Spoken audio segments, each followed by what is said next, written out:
That's right. Great subject. And we have Miss Sabrina Hibbler in the audience. Sabrina, go over to Facebook. We still have a few minutes, and tell a few of your friends about tonight's subject, if you would please. And don't forget to hit the little blue bird over there to tweet this out to the people that you're connected to, Sabrina, so that we can have others to join in this evening's discussion. Now, Zach, this is your show, pretty much. Are you going to be hosting this topic every Monday? Is that the plan, or what's the plan? That's the plan. I think I'm gonna go ahead and do a 4-week series on it every Monday. Okay. So today's subtitle is, create. Okay. What that exactly means to us and how they can create lifestyle freedom. Got it. Absolutely. So all of a sudden, something funny just happened. A LinkedIn thing popped up. Hold on a second. Let me get back to the blab. I don't know how that happened. Where are we? Can you still hear me? Yep. I can hear you. Okay, so now where is Zach? Where is he? Hold on. Okay, gotcha. Okay, gotcha now. I got you. All right, so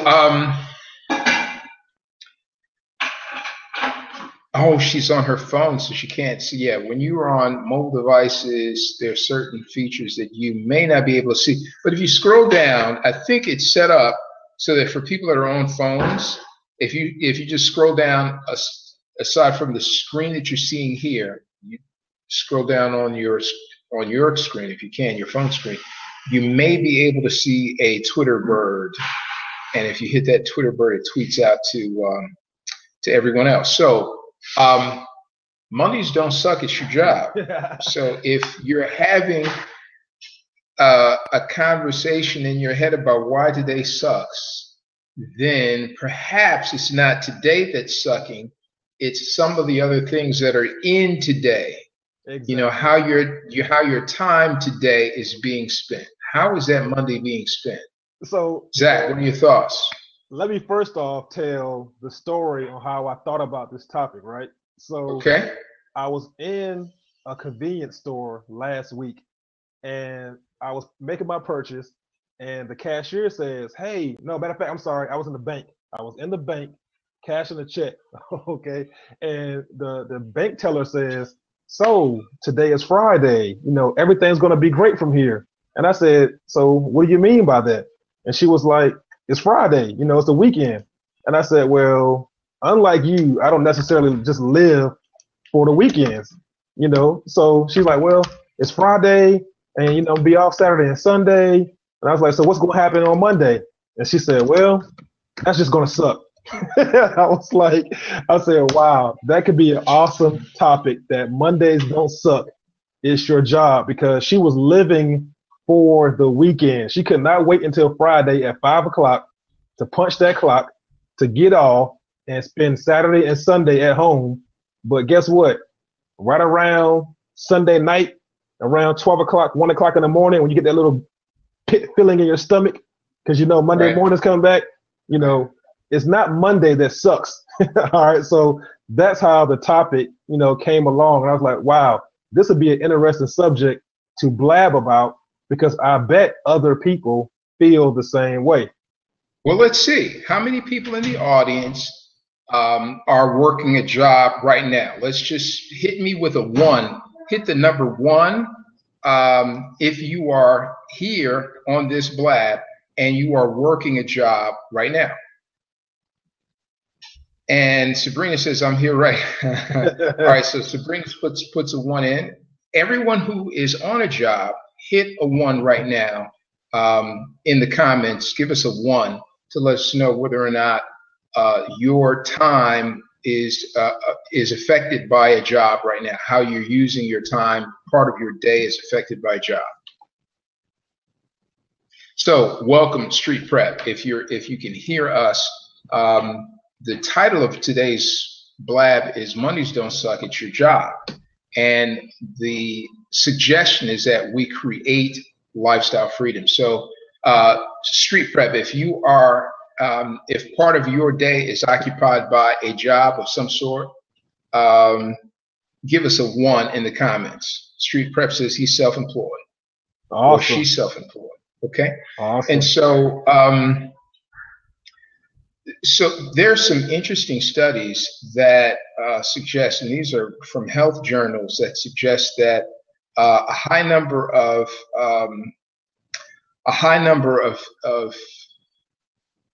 illnesses occur on Mondays, just Hmm. from the anxiety factor of people, you know, realizing that they absolutely, they have to go somewhere else that they really don't want to be. There's studies that say a number of heart attacks happen on Monday. That people have hypertensive crises on Monday, and a hypertensive crisis, that people have anxiety attacks on Monday morning.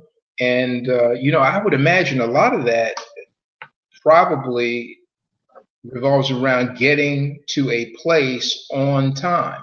Hmm. Part of the whole thing is having to be at a place, a particular place outside of your home by a certain time, or there may be consequences for you not being there on time. Yes, and Mr. Mahdi, here's the thing, right? A lot of people really enjoy what they do. Maybe, so I'm just assuming they maybe enjoy what they do on their job. But here's the bottom line, right? You're spending 40 to 50 hours sometimes a week with people that you like, but you don't necessarily love them. Because Mhm. if you're like me, I'd rather spend time with my family, raising my son, spending time with him, than to be going somewhere that I really don't want to be. So, Well, your son loves you, right? right, absolutely. But at the job, who knows who? If anyone loves you, it's a question mark, right? We don't Right, know whether they do or not. Some people might rather you not be there, right? right, exactly, exactly. So it's more of a thing of you wanting to spend time with the people who love you, that you don't have any question in your mind that they are 100% for you. Right, right. Awesome, awesome. So so where did you want to go with this conversation? So, Because I mean, a couple different ways, and I mean, you can definitely give your input on how we can, kind of spin it. But I want to first, talk about the pain some more. yeah, that's exactly where I wanted to go next. The pain some more. So, what's your insight on the pain? Let's talk about that.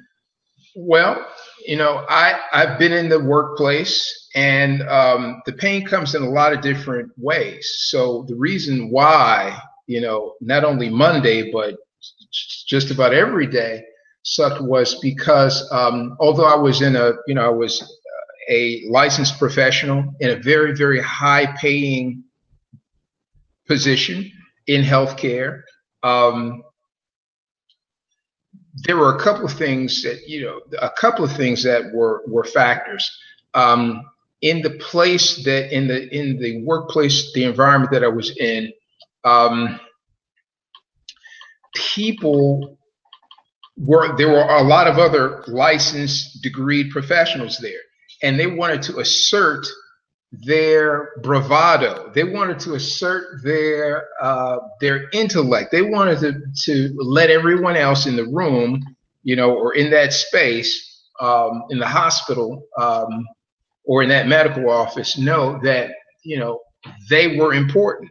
That the words that came out of their mouth deserved attention, and et cetera, et cetera. And some people were really kind of full of themselves, and it takes away from what the objective is for the day, for the day.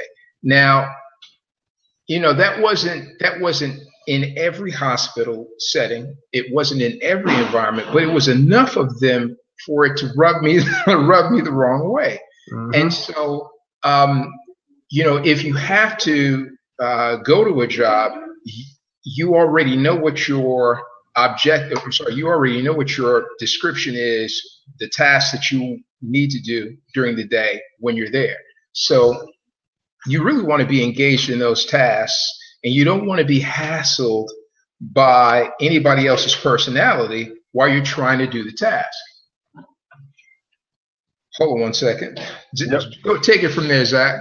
Yeah, I definitely can piggyback off that, because one thing that's a big pain for me when it comes to the job industry itself. So to give everyone on this blab a quick background on myself. First of all, my name is Zaki Shaheed, but everybody calls me Zach. Currently reside in Columbus, Georgia. And my background is in corporate America, on the retail side, where I've managed multi-million-dollar, stores for a retail chain. And one of the biggest pains for me having to go to a job is the mentality of, what have you done for me lately? Like, that mentality to me is a big frustration, because when you give all of your time and energy to a company, and say for whatever reason, 5 years from now, after you started with that company, you may not be putting in performance wise the same performance you were a year ago. Nobody remembers what you did a year ago, 2 years ago. Matter of fact, nobody even remembers what you did last week. So most people going to a job, I don't know if anybody on here feels like me, when you feel underappreciated, because it's what have you done for me lately is the mentality. And if you're not producing for them day in and day out, if you have one bad day, that one bad day can mess you up, in your career, with that company. So isn't that amazing? Isn't that it's amazing? It's right. Amazing to me. Let's take another thing. Okay, so we volunteered to be in that space. So let's kind of step back a second. If you're in a space, and again, the title of this is Mondays Don't Suck, it's your job, right? So if you're in a space, then let's realize that we volunteered to be in that space. And with that volunteering of being in that space, there's something that's really critical that I think we need to pay attention to.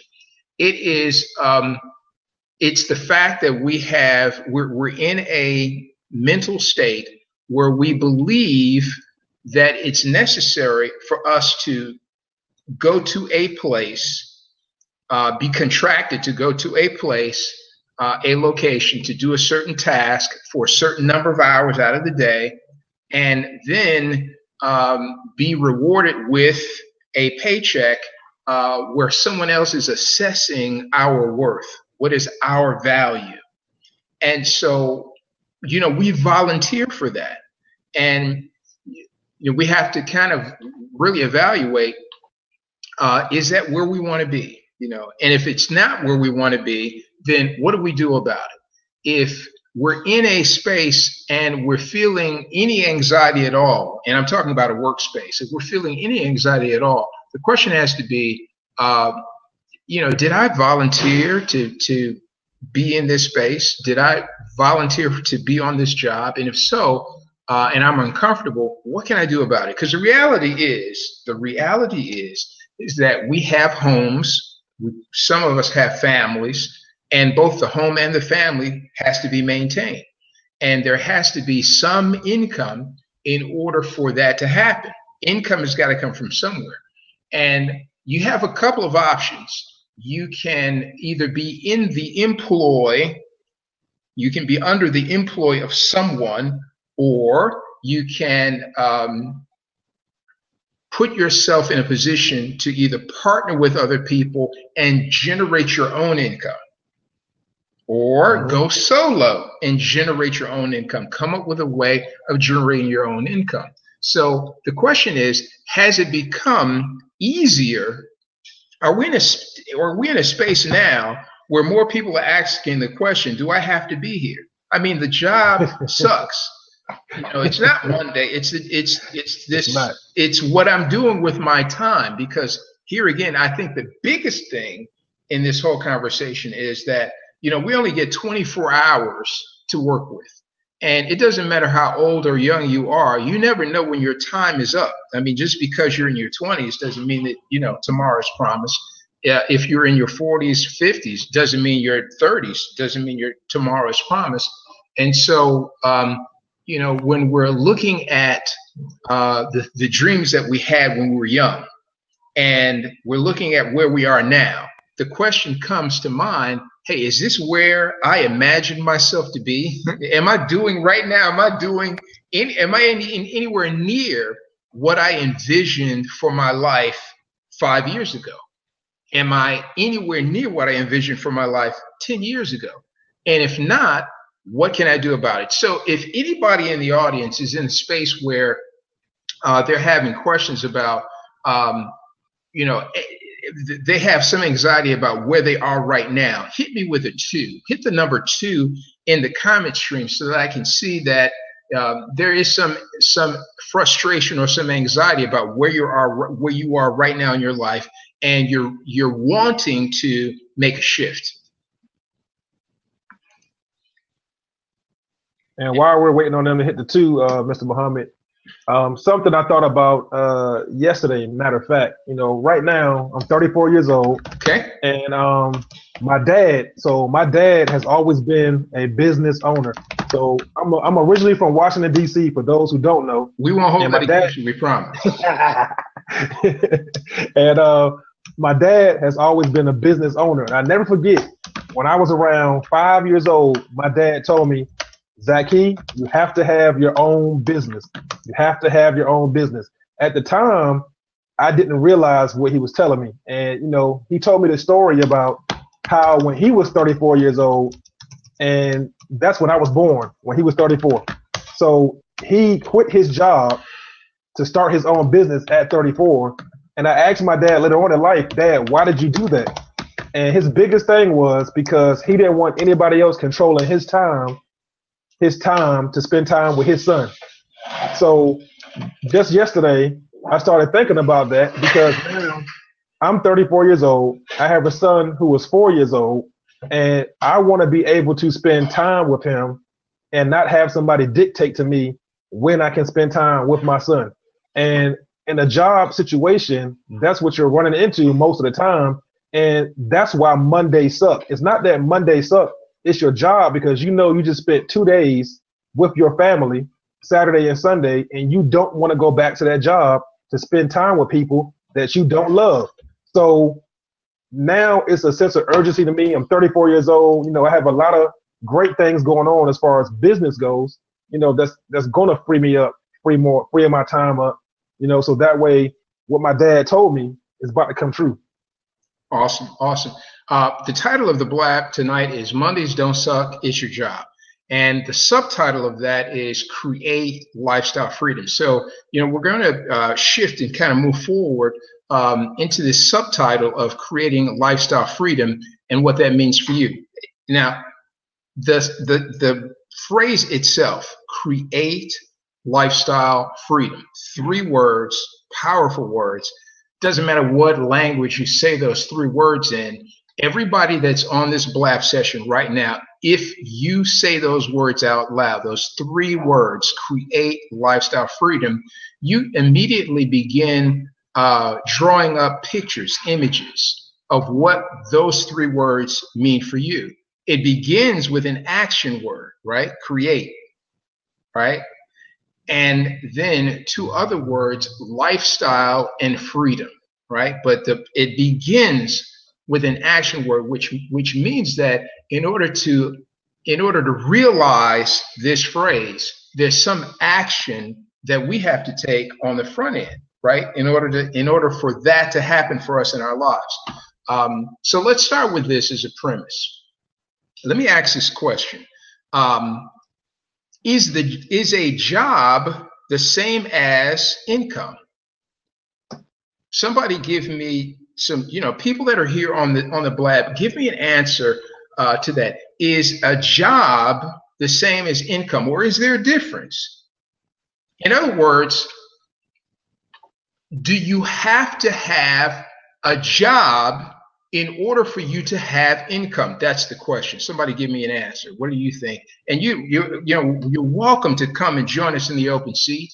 The question is a job and having income one and the same, or are there differences? And if so, share with us what the difference is. Yes. At Internal Sun, yes. She says, no way, residual income is what she wants. And I mean, okay, residual income is what definitely, is that? Yeah. What is, for those who don't Somebody know, says passive income. And Nick wants to grab a seat, so we're going to have Nick join in the conversation. Awesome. Nick, welcome. Nick, are you muted? You might be muted, Nick. I see your lips moving, but I'm not hearing a thing. Is it working now? Now it's working. Okay. This headset. Nick, How are you guys doing from? tonight? What part of the world are you from? I live in Colorado. You're in Colorado. Okay. Awesome. Yeah. All right. Awesome. So what's your take on, we're moving into the second phase of this. It started out with a conversation about Mondays don't suck, it's your job. In other words, it's not the day of the week that is causing anxiety or causing frustration. It's what's going on in that day, right? Yeah. And so we explored that for a second, and people were saying, hey, you know what? It's the job, and darn it, if we could not have to go into a place for a certain number of hours to do a thing and then receive. If there was another way for us to have an amazing life with no worries about how the monthly financial affairs are going to be met, and be able to make a positive impact on the world, boy, wouldn't that be a great place? And so then we started talking about, creating lifestyle freedom. And the question is a job and an income synonymous? Are they one and the same? Nick, what do you think? I think they're independent, but they're both necessary. Like, the fact is even if I am self-employed, very successfully. I don't even have a job anymore, but I do jobs every day, and I do every job that I don't want to hire somebody else to do, or can't afford to hire somebody else to do. So I think they're both necessary components, and I don't feel like you can easily escape jobs in general, or that aspect of work, but the income can be disconnected from your hourly expenditure of your time. All right, so give me that one more time. You don't think that a job is, help me. You can't escape the job. You can't escape the job.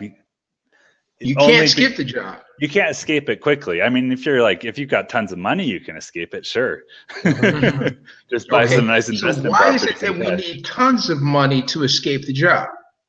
Well, not to escape. Question. I think we're probably using the word job differently. Just to throw that out there. When I say job, I mean working a job. Today I had to pack a bunch of stuff because I do a lot of Amazon business. So today I had to pack it. That's a job. I didn't want to pay somebody else to do it to get my business to the next level quicker. I had to cut that cost, so I did it myself because it'll save me $1,000 this month to do that work. So I did that job. Okay. So when Nick get to where it goes. Yeah. So what Nick is saying, if I'm understanding him correctly, there's a book out there that I highly recommend everybody on this blab go read. If you have not read it, it's called Cash Flow Quadrant, written by Robert Kiyosaki. When Nick is talking about being self-employed, you are now the owner of the job. So Nick has to sometimes physically go and do certain things in order for his business to still run. So, in cash flow quadrant terms, I'm transitioning from self-employed to big business. Exactly. So let's transition. We have a new panelist here, Mr. Mark. Let's transition a little bit, because I think this is a good subject to kind of piggyback on, is when we talk about creating lifestyle freedom, how do you create systems that work for you? So now, Nick, even though you are the business owner, you don't necessarily have to be physically involved in pushing out your product and service, because I think systems will work if you have them in place. Yeah. Hey, everybody. Absolutely. Mac Burnett, can you guys hear me? Yes, we Yes, can. Go right ahead, Yeah. man. we can hear you. Join in the conversation, brother. Yeah, I want to piggyback on everything that everybody was saying. It's good stuff. I am a big proponent of this. I'm a business and marketing coach and mentor myself. So I teach people this, and I think that back to what Nick was saying in terms of, I think he was using job differently. I'm at a point in my life, I don't have a problem having a job per se. I have a problem going to the job. Most people don't have a problem with a job. They have a problem with A, getting there, and they have a problem with B, the personalities of the people that they have to deal with when they're there. Usually the job that you're in and the job that you're working with, you enjoy doing it. That's why you went into it in the first place, right? But the problem is we get around personalities and personality types that we don't mesh with, and you don't get to pick who you work with. So you don't control that space. You don't control the space. Right. Okay. So then we transition to where Nick is, where we're self-employed and we start to own the environment. But here's the thing. Now we have to learn new skills. Because what was happening before is we used to be able to show up and do that one little thing that we did, and that's it. Now we own the entire value proposition. So one of the things that I do is I teach at NYU part-time. I'm a part-time professor at NYU. I teach business and marketing. It's all well and good. I love teaching at NYU, but here's the real deal. I also like teaching for myself, and I like teaching for myself because I own my sales channel. When they sell a class at NYU, they own the sales channel. They take this big piece of money and then they say, here's a little piece for you. Thank you. Can you go teach it? As opposed to when I teach my own classes, and I own the entire piece of that pie. But then I also have to now take care of my own taxes. I have to take care of my own this and my own that and right. So it's a difference. And then I think you either work all those jobs or you pay somebody this to do them. Right. Right.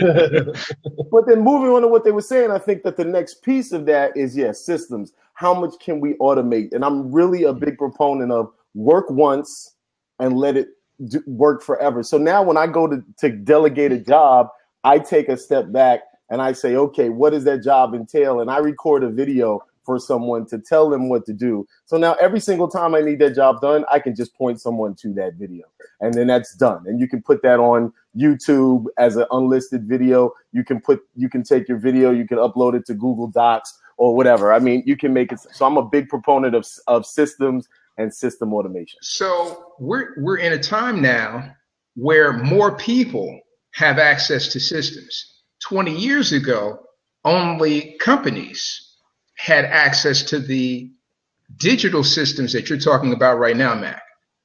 It wasn't commonplace 20 years ago, 1990s, for people to have access to not only the internet, the whole internet is only 22 years old, 1993, 1991, somewhere in there.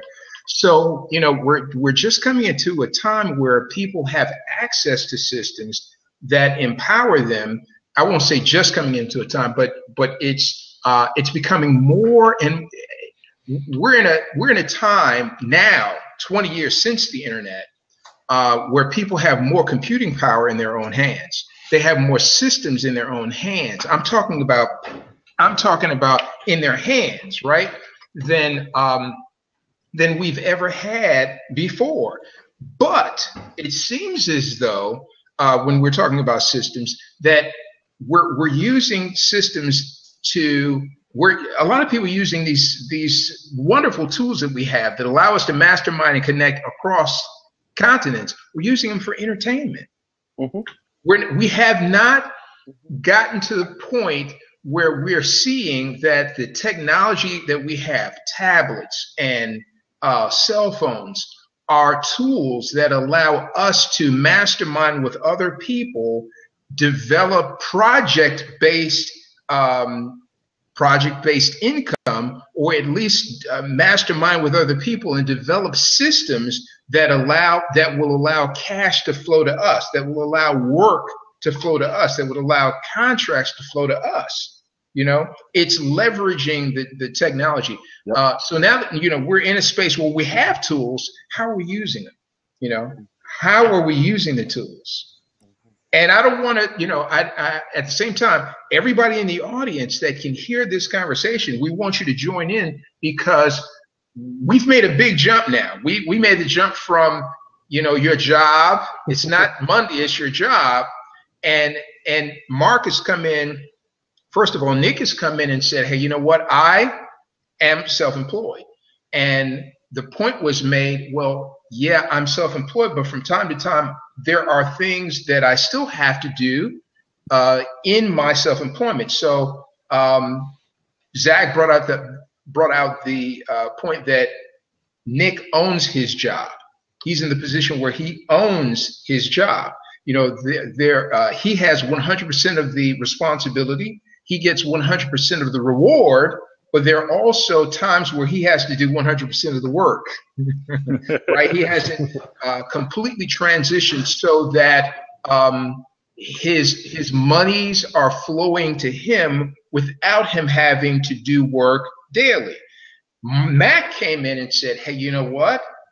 I'm for passive sources of income where I can do something once and then I get paid for that thing that I've already done over and over and over again. Or I can set a system in place once, and then if a job comes up, I can delegate that job to someone else because I've put systems in place to show someone else how they can do it. I can contract someone to do X, Y, Z. I can give them, an instruction via digital tools. They do it, and I share in the pay. I don't have to do the job. I can have someone else do the job, and I share in the rewards that come from me making that opportunity available. Make sense? Absolutely. Awesome. So, Mac, you were taking the point going forward that you really want to be engaged in systems. So talk to us about how you are wanting to create lifestyle freedom through the use of systems and tools.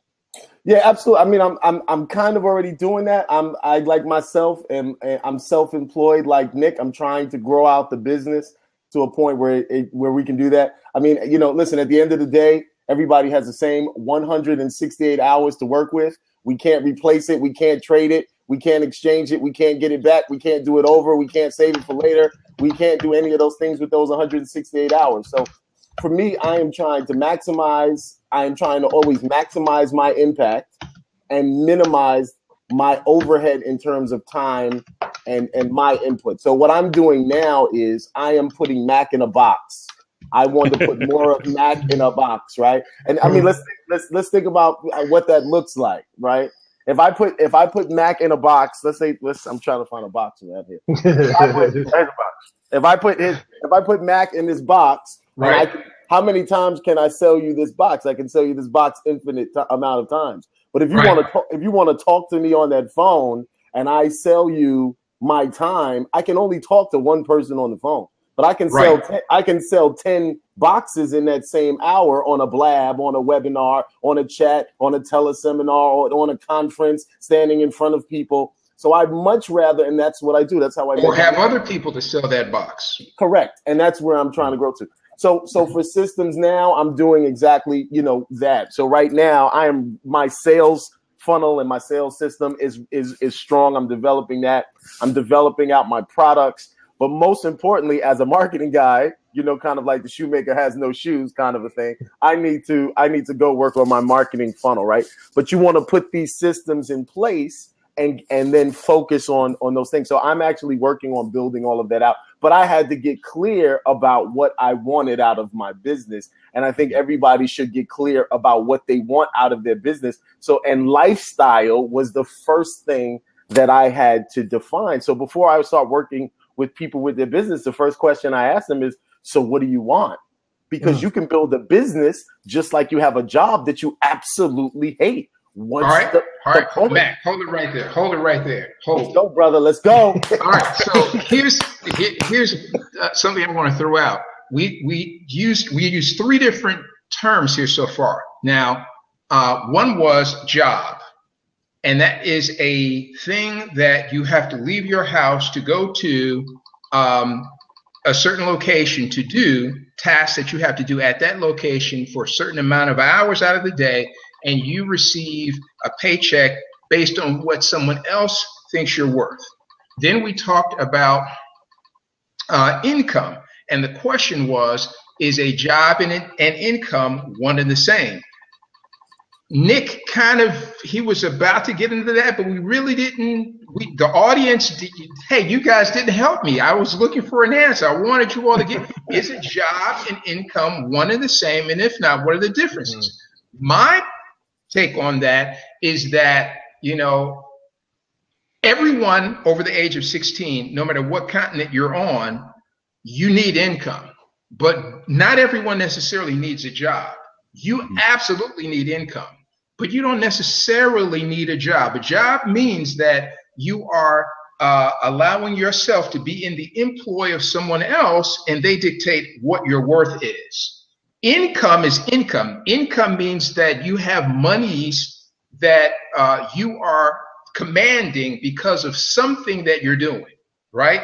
And so let's move on. Now, Mac has come to the conversation talking about systems as they relate to the business that he's building. So now we've got another term. It's business.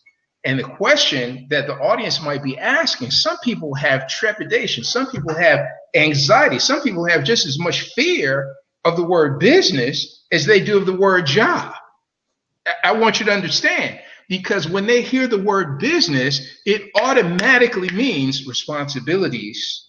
It automatically means that I've got to ramp up my learning, my skill sets. It means that I might be a little uncomfortable because, now I have to learn how to do things that I don't necessarily feel as though I'm good at in order for me to run a business. And when they think of business, they're thinking, well, if it's retail, heck, I know how to source goods and sell goods. But what I don't know about is the accounting.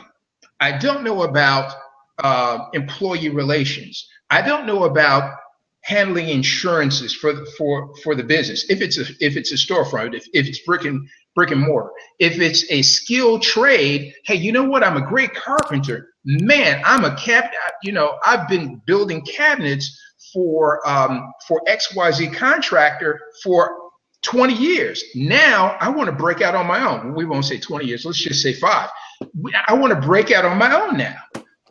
But in order to do that, and I've got all the equipment, I've got the tools, et cetera, but how do I get contracts, right?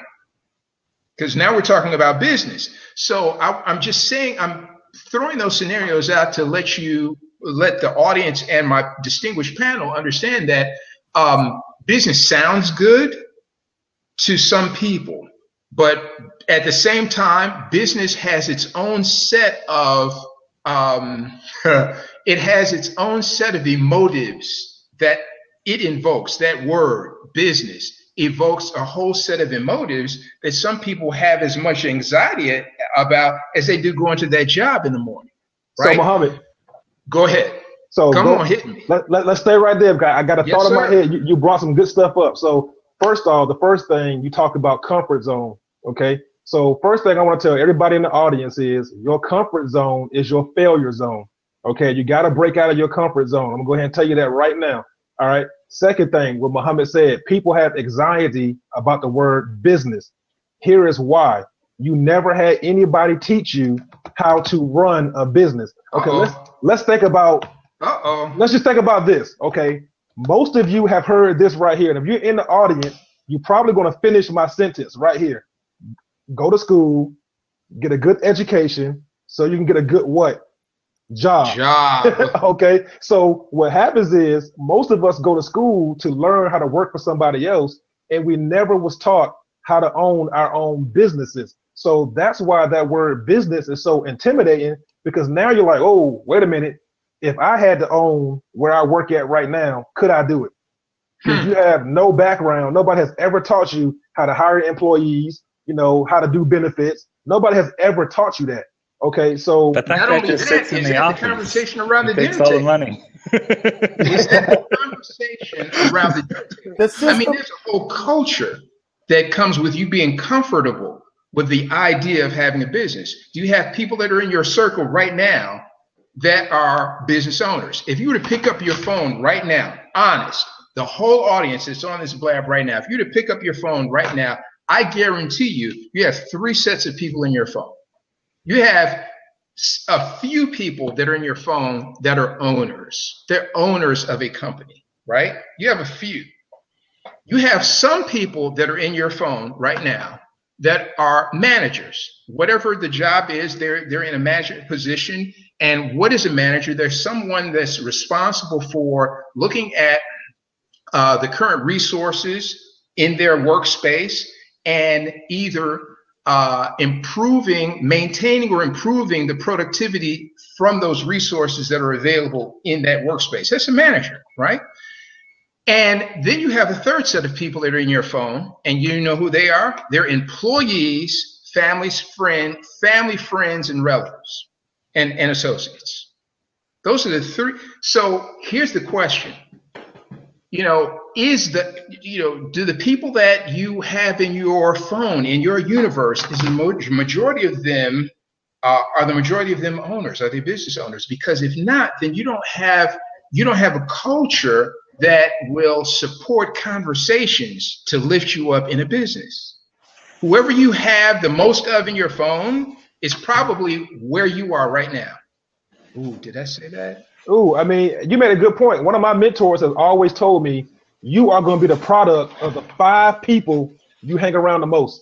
So you're right, Muhammad. Those 5 people you have in your phone, if they're not a business owner, if they're not somebody that can coach and train you on something that they have done, then of course you're not going to have that knowledge to get in the business world and become successful. So I definitely agree with you on that, sir. Hey, if anyone else wants to take the seat, I can jump out if you want to. Let me know so that I can bounce. And let me know in the comments. Let us know in the comments if anyone has a point that they want to make. Come on up. And Mac, Nick. I'm picking on the 2 of you now. Let's go forward in the conversation. We're talking about create lifestyle freedom. I just wanted to interrupt because Mac brought out a new term, business. And some people have some anxiety, as much anxiety about the word business as they do, job. And although business sounds glamorous and job for a lot of people really sucks, right? When you look at the effect, the emotive effect, both of them cause anxiety for some people. Some people have anxiety about, can I build a business? And some people have anxiety about, do I really want to go to that job tomorrow? Do I really want to go to that job tomorrow? So here's an idea, and I'm going to take this forward. No, I'm not going to say anything. Mac, Nick, take it forward. Let me hold on to what I have for a minute. As far as what you're just talking about right now, people think the reason you get anxiety about business is you hear business and takes money to make money, that kind of thing. And then you hear job security. And that's what job security. People, and that's what it is. Like when I do run my business, I make way more money than I made as an employee, but I don't pay myself anywhere near as much as I made as an employee yet, because there's no security in the income I'm making. Mm-hmm. And as an employee, even if somebody else is placing a low value on your time, why do you say there's no security in the income that you're making? You are earning an income weekly, yes or yes? Oh, yes. Okay. But the trick is I deal. For me personally, I deal with a product-based business. Okay. So I have an infinite number. Mac was talking about boxes earlier. I have an infinite number of boxes I can sell the way I set up my business. Okay. Or close to infinite. Good enough. I could be a billionaire with the boxes, so maybe not infinite. But there's a limitation in the sense that each box is a dollar value. You can scale it. You have something that you're offering that you can scale. The issue really, from what I hear you saying, Nick, is that in order for you to have in order for your income from what you're doing to match or exceed your income from what you were doing before at the job, is a function of you building the skills to scale up that process that you're in. Is that true? For me, it's simple mathematics. The last 3 months, I've doubled the amount of business I do every month. In order to buy inventory, I'm not going to be paying myself very much because you make so much money off of a sale. And then if you have to go and buy 2-3 times as much inventory, your next order, all that money goes back into inventory. And it continued, like for me, it's continued that way for a while. I don't mind. Trust me. I'm not complaining about it, but I'm not paying myself. And that's the kind of responsibility I take. Like I told you guys earlier, I was doing my own co-packing earlier today. I do that for 2 reasons. One, it's going to give me a little bit extra money to leverage next month. Okay. And number 2, I am going to be hiring somebody to do my co-packing. And I'm not going to hire somebody to do something I've never done before. Like that's how I've gotten screwed over every time in business hiring people, is hiring somebody to do something that I have no idea how it is, what it is, or anything, just complete blind coming into this. You're still in the process of learning the ropes of what you do, the ins and outs of what you do. Mac, what about you? Basic skill sets, you got to learn them. Perhaps your business model is a little different. How do you, and again, the bottom line for everybody that's here, we're transitioned in this conversation from talking about the job that sucks to looking for some remedies. And we're talking about create lifestyle freedom now. That's the subject. Maybe Zach can switch the title a little bit. But Mac, and what you do, yeah. How do we? How are you? How are you making the difference? What is it that? How do you see what it is that you're doing now, and how is it for you? In terms of lifestyle, or in terms of lifestyle. Yeah. So in terms of lifestyle, I'm back to where I wanted to be. I own my own business for 8 years and for a long time. And I worked really, really hard, and I worked in it and I grinded. I was very successful. I was in the Wall Street Journal, Black Enterprise Network Journal. I was on TV. I got a lot of accolades, 40 under 40. I got a lot of awards. It was a lot of fun. Business crashed in 2008 because more than half of my clients were real estate people, and the real estate market crashed and they couldn't afford to pay me anymore. And, so from that, I learned a lot because I worked really, really, really, really hard, and I didn't get wealthy. I didn't get rich. And I said, okay, I need to reevaluate what I did wrong. And I'm very comfortable with doing a critical analysis of myself, doing self-inventory. And I recommend everybody, if you want to be successful, get a coach, whether it's me, whether it's Brother Muhammad, Zach, Nick, whoever it is, find a coach that works for you. But also, more importantly, be comfortable with doing self-inventory. So I did a self-inventory of myself and said, okay, this is great. What do I want my business to give me? And what do I want to give back to my clients? Because as well as great of a job as I thought I didn't do a great job. I was more about serving myself. Now I've changed my entire parameter where I'm all about serving my clients. I don't have to sell because I serve my clients. I'm in service of my clients. And I don't have to sell because I'm confident that if you come in with me, your business will be better off at the end of the process than it was at the beginning. I don't have any problems with that. So I'm clear about the quality of my product. So then I designed the business around the lifestyle that I wanted to live first, and then created a business around that and my skill set. What did I love to do? So I focus on 3 things. What do you love to do? What do you love to do? All right. What are you good at? Because those are not necessarily the same. Right. And what people will pay you for. And the intersection point of those 3 things is what you should be doing for a living. There is something called a zone of genius and something called a zone of excellence. The zone of genius is that thing that you just do innately well, that you love to do, that you enjoy, that you're awesome at. That is very different than your zone of excellence, which is the things that you're really, really good at. That people say, oh, well, you know what? You're really good at that, but you don't necessarily enjoy doing. And your zone of genius and your zone of excellence, sometimes it gets cloudy, and the zone of excellence is what people pay you for, and that's what they want you to go do, and usually that's your job sometimes.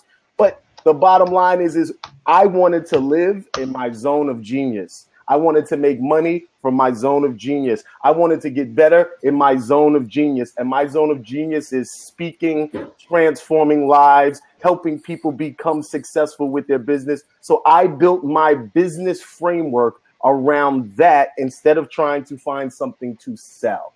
That's how I did it. Okay. Interesting that you should say that. We have a group, and Nick, I noticed that you have a blab that's coming up. I don't have a link. I'm not hosting it. Perhaps Mac, you have one also. If you have, either of you guys have blab sessions of your own, and you'd like to share that with the audience, you're absolutely welcome to put your links there for your blab channel, so that people can follow some of the sessions that you're on. But we're in this discussion now on Create Lifestyle Freedom, and we have a Facebook group under the same name. It's on Facebook. It's entitled Create Lifestyle Freedom. If you scroll up in the comments on this blab, you'll see the link for that Facebook group. All you have to do is go over to ask to join. Why am I saying that? Because you have residual saying preach, and for show social was asking both Nick and Mac, hey, you know what? I'm really not sure exactly where to start. And so Mac has a system that he has formulated that helps small brands, or perhaps even individuals, grow their brand, or people that are individuals take an idea and grow that idea. In our Facebook group, which is actually the segue into our community, we have an international movement, by the way. It's entitled Create Lifestyle Freedom. And that international movement is pretty much, well, let's just say it. The international movement does this. It says, listen, you have things that you like to do. You have an interest, things that really are, that you're passionate about. What if we took the things that you're passionate about and showed you how to build a network of people who also share that same passion, right? And as you are building that network of people that love to do the same things that you love to do, we show you how to monetize that group, that network. In other words, you in this network of people, it could be people that love art. You could be a creative, and you're an artist who does oil on canvas, or you're a sculptist that does sculpt work, or you're a dancer, a performing artist, but you haven't really made it yet. The thing that you enjoy doing is not paying the bills, and you're wanting to get to that point where the things that you enjoy doing, you can enjoy doing with no worry about the bill. Well, Create Lifestyle Freedom says, hey, you know what? Well, let's take the things that you're passionate about and help you learn how to create a whole network of people who share your passion, and then show you and that network how you can generate income based on sharing with the world those things that you're passionate about. We'll show you how to take the thing that you're passionate about, give you tools to help you share your passion with a larger online audience, and generate income while you are doing the thing that you're passionate about. Perhaps Mac's model is somewhat similar. Mac, I would love to talk to you about in detail outside of this blab. Perhaps there's some collaboration, because, ladies and gentlemen, we're in the 21st century, and this is the age of my story marketing. Your life experiences have value. The things that you are passionate about have value. There are people probably that enjoy doing the same things that you enjoy doing, right? And they're wanting to connect with you. In our community, Create Lifestyle Freedom, we show people how to take their ideas, their talents, their skill sets. If you have a project, your project, if you have a business, your business offer, we show you how to take those things and turn that into readable, watchable, listenable content online, and give you the systems, the tools and the systems. Here's Mac's word again. Give you the tools and the systems to allow people to find you online so that they can resonate with you, right?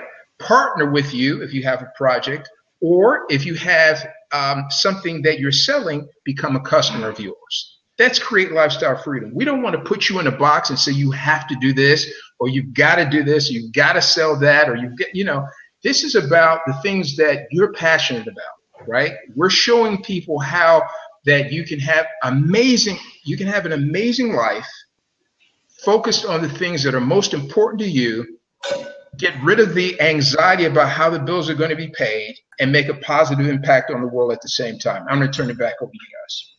So, Muhammad, we have a comment down here from @LeadersResidual.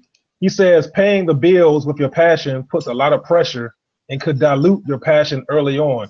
And I want to know from my panelists, can y'all respond back to that? Mac, I saw you getting ready. Yeah, totally. I want Mac and Nick to chime in on that, but I certainly have an answer for that. Nick, what you got, Nick? In a sense, I agree with you, Leaders Residue. And is it Leaders Residue or is it Leaders Residual? I don't want to misquote, but I agree that if you love a thing, residue, okay. I agree that if you love a thing and you're worried about monetizing the thing that you love, it puts a lot of pressure on you. Like a physician, somebody might love patient care, but if they have to open up a practice, a medical practice, and have all of the concerns about how to run the office, all of those things, it dilutes their ability to be a primary caregiver at the patient level. If a person is, like I just said, a dancer, performing artist, right, and they're trying to figure out, how do I monetize, or hip hop or spoken word artist, whatever the case may be, they're creative, right? If they're concerned about how do I monetize that, right, it puts a lot of pressure on their ability as a creative artist. We've got a different solution, and I'll share that with you in just a second, but I want Mac and Nick to chime in on Residue's question. So here's my take on it. Sure. Well, I have it right in front of my mind.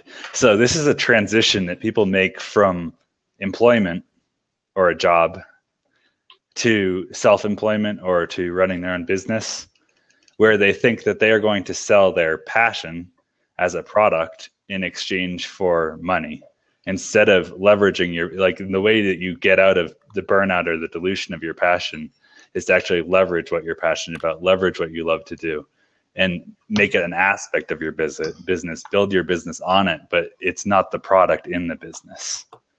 Like, you're not selling your passion, you're leveraging it. You can't sell the passion. It's impossible to, but you can leverage it to sell a business or a product. Mac, what do you say? So first I want to say this is people go into businesses. Leaders Residue said, how do I monetize is always a good question, but it's rarely the first question. And so first thing I want to say this is, if you want to be in business, especially when you're first making that transition, one thing I can recommend to everybody, and I've learned how to do, is I'm really good at getting unfancy real fast, right? I can get unfancy real fast. And the problem break it down, Mac. We're living these lifestyles. So I got my light right here, and if it gets real, okay, we can blab in the dark. Okay, I can pull out my phone and I can blab like this. Okay, I can blab like that. All right, so I can get real unfancy real quick. And the thing about it is a lot of the things that you think that you need when you're starting a business, you don't necessarily. You don't necessarily need all of those things and kind of the accoutrements that we're used to with having. a business. And think about this. One of the reasons why we live check to check, and one of the reasons why people are scared to go into business, and one of the reasons why people are scared to spend money and invest in a coach or invest in some training is because people don't know how to replace their money. Right. Don't know how. If you knew how to replace money, it's very easy for you to go spend it. But that's why we live check to check, because you're secure about that next check coming in. Right. So learning the skills necessary to replace the income that you have coming in a realistic way, to me, is one of the first and primary investments that I recommend that people make. There's a mental shift. I have to what you're saying is so awesome, because there's a mental shift you have to make from employment to running your own business, where when you're employed, you're taught your entire life, you make your paycheck, you pay your rent, you pay your electricity, you pay all your bills, and then what's left is your disposable income. And that changes. Your attitude towards that leftover has to change in order to become a self-employed business owner of any form. Mac's saying more than that. What I'm getting from what Mac is saying is that, listen, let's deal with the necessary, right? Let's deal with the necessary. Let's learn how to create cash flow, right? And your ability to learn how to create cash flow can be totally separate from this thing over here that you love to do, right? Exactly. And the faster you learn how to generate cash flow and get the sweat off of you, right? The anxiety off of, how do I match what I'm making at the job, right? The cash flow is what helps you to match what you're making at the job and then eventually replace what you're making at the job. So Mac is, from what I'm getting, the takeaway on what he just said was, we really need to have systems that show us how to generate cash flow, so that that's not an issue. And again, going back to one of my favorite conversations, cash flow really is the issue. Mac was saying it. Cash flow is the reason why you're holding on to that job, because you haven't figured out yet how to replace the cash flow that you would get from one week to the next. If you had that figured out, you wouldn't go in. Mac, am I anywhere close to what you were saying? Yeah, I think that's close to it. I mean, but if you I think he hit on something awesome that I want to say, and it's off. Honestly, if you knew you would be successfully self-employed and thriving in 2 months, almost anybody would spend 2 months living without electricity if they had an absolute guarantee that at the end of the 2 months they were going to be there. People are afraid to take the risk, afraid to cut back their budget, eat ramen noodles, whatever it is that you have to do to make that transition from the job to employment. And it's not an easy one. When you're just working a job, you spend every penny you have, typically. Most Americans do. And you have to make that transition to putting some aside for your future. And I want to listen. I like the light turn off thing. I want to have a keep it real moment. I've been an entrepreneur off and on. Come on with it, Mac. I want to have a keep it real moment with everybody. Okay. To me, you are not an entrepreneur, a true blue blood entrepreneur, unless some of the following is true. Tell him, Mac. Unless you have had your lights cut off, if you have not had a car repossessed, if you have not lost sleep because you don't know how you're going to make payroll tomorrow, if you don't know where your next meal is coming from and you got to go over a friend's house and eat, if you don't know, if you got 85 cents in your pocket and you got to go out with your friends and you're not ordering drinks because you can't afford to, because you need to buy your product so you can go online and sell it, because you need that for inventory. That is the skill set that nobody wants to talk about. That's the skill set that makes you an entrepreneur. Your ability to absorb the pain of risk. Mm-hmm. What is your capacity to absorb risk? My capacity for risk has gotten so big. I'll jump out there. What is your capacity for risk? But here's the thing: you can reduce the risk. You should increase your capacity for risk, but you can reduce the risk if you seek out the proper education. What you guys were saying earlier. So here's what happens, guys. Here's the real deal. There is a big difference, and Muhammad was talking about this earlier. I'm just saying it in a different way. There is a big, big, big difference between the guy who is the barber and the guy who owns the barber shop. Yes. It's two different skill sets. One is a practitioner and one is a business owner. Those are two different skill sets. Just because you are the best barber does not mean you will have a 25 barbershops. Just because you are the best plumber, just because you are the best at whatever it is you do, does not mean that McDonald's doesn't sell the best hamburger, but they're a multinational conglomerate. They don't know anything about it. If you looked at the nutritional content in a McDonald's hamburger versus what Grandma's Finest makes, right, in terms of nutritional content, there's no comparison. But McDonald's is, you know, a universe of systems that has allowed them to become a multinational conglomerate. So perhaps that's part of what Mac is saying, that the skill sets are totally different. But, you know, again, it's 11 o'clock, 11:18. And Zach, this is your show. I'm going to leave it up to you, but we want to absolutely continue this conversation. And I believe that Mr. Shahid is hosting this on a regular basis. We certainly want to invite all of the people that are here in this audience to come back for the next scheduled session. We definitely want to have Nick and Mac in the house when we do. So Zach, give us, you know, before we all disperse or it gets late, tell us how we can tune into the next episode of this. Oh, yeah, absolutely. Make sure you guys, if you subscribed to this blab here, when I post the next one, it will send you a notification to come out to the next blab that we host. So make sure you subscribe to this blab and make sure you follow me on Twitter. I made sure to follow everybody on here so that way we can connect and keep continuing these conversations on and on. Also, you can follow me at zachshahid.com. That's my personal blog, which will have all my scheduled blabs on there. And as Mr. Muhammad said, you can link with us on Create Lifestyle Freedom on our Facebook group. And I will make sure it's always posted there as well. So definitely connect with us, everyone that's on the panel tonight, everyone that's in the comment stream, and we will make sure we keep you informed on other conversations just like this, because I'm sure Mac's going to have one pretty soon. Nick's going to have some things coming up. Mr. Muhammad's going to come up. So, you know, we're building, guys. This is a mastermind right here. Blab is a great platform to create masterminds and to learn skill sets, like Mac was saying, from different people that can help you build what it is you're trying to build. So you definitely want to plug into these 21st century tools and utilize them to help build your dream, guys. Okay, so make sure you follow everybody on the panel, follow everybody in the comment stream, and let's stay connected.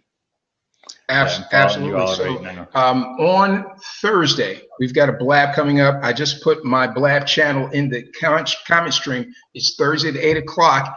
And I forget what the title is, but it has something to do with the phenomenon. It's a global phenomenon now. It's called Global Wealth Networks. I even put an article. I'll see if I can copy that article again and put it in the blab so you can go take a look at an article that I did about the subject. And let's see if we can get that in. But that's what Thursday's topic is going to be about, this phenomenon that's happening all around the globe. Global wealth networks, people from a variety of different educational backgrounds, a variety of different cultures that are joining together online to build project-based income models. Global wealth networks, huge, right? So that's Thursday's blab, but go to my channel and you'll see a listing of some of the upcoming blabs. Next Sunday, on Sundays, I have one every Sunday that's entitled My Story Marketing. I alluded to it earlier. It's the ability for you to take your story, your ideas, your talents, your skill sets, your project, and turn that into content and make it visible online so that you can attract other people who resonate with your story, right? And develop a network of people who resonate with your story and build an income with those people who share the same interests that you do. It's really interesting. So, Zach, it's over to you. Are we going on? Are we closing this out, or how do you want to go? Hey, we're going to close it on that. Matt, did you put in the comment stream how everybody can find you? Yeah, everybody. There it is. Oh, yeah. No, sorry. If you guys want to just, jump. I'm redoing my site, guys. But if you just go there and wait 3 seconds, you'll get on my list. MacBurnett.com. You can find me on Facebook. I'm on everything. MacBurnett.com. If you whatever, I'm there. You go. It doesn't matter. Powerful mastermind tonight. Nick, thank you so much. Mac, thank you so much. Everyone that's in the audience, big props to all of you. We really enjoy your input, and we want to see every one of you on the next Blab session. Follow us. Monday nights is Zach's Blab, right? And it's probably going to be something around the subject of Mondays suck. Is it Mondays or is it your job, right? Mine is about my story marketing, right? And both of us are running this idea of creating lifestyle freedom, having an amazing life based on the things that you love to do and making a positive impact on the world with no sweat about where the money is going to come from. So we're looking forward to collaborating with you, Mac, and finding out how we can see. That's what's so powerful about Blabs, man. That's what's so powerful about Blabs, right? You meet guys like Nick and Mac, in the context of a conversation, right? That's right.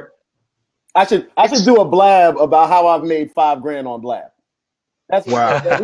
We should do a Blab about how I made $5,000 on Blab. I think everybody. Why don't you? You do pretty well with that. Everybody, give me some feels if you guys would come to that Blab. Absolutely. Yes. High fiving.